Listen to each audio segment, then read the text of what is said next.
Средствата потребни за да се постигне зелен и рамномерен развој во сите сфери на општественото живење се поголеми од опфатот на буџетот на секоја земја. Исто така, придобивките, но и одговорноста за постигање на одржлив развој е заедничка на сите чинители во општеството. Оттаму, ако сакаме да имаме одржлив развој, клучно е во тој развој да се вклучат сите чинители во општеството, вклучувајќи ги финансиските пазари и приватниот сектор.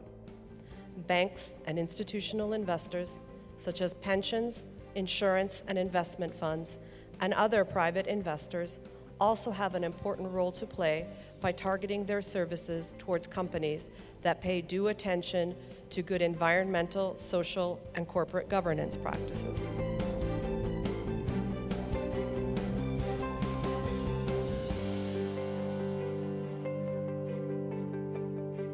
Ние сме членка на на мрежата за зелени финансии.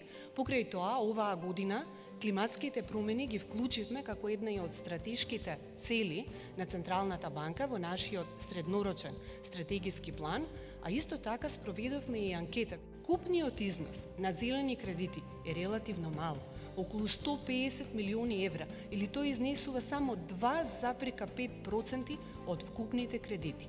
Но позитивната страна на тоа е што овој износ расте, значи трендот е растечки. Минатата година растот беше 23%, а оваа година продолжува тој раст, но со нешто позабавена ставка.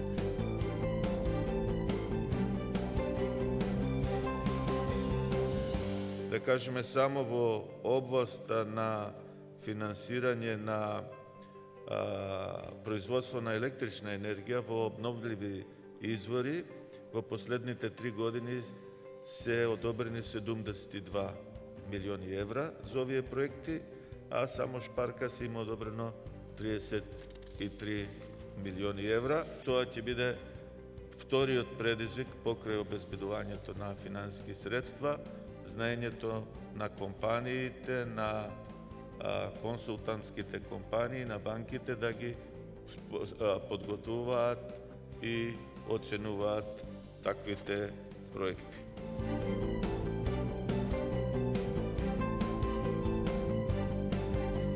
By working with banks, for example, we have the principle for responsible banking. There are 6 principles that, when banks integrate them, allow them to have a better alignment, better impact and target setting, better engagement with clients and customers, stakeholders, and to, in the end, provide better transparency and accountability on how their finance is actually going towards, let's say, financing the SDGs.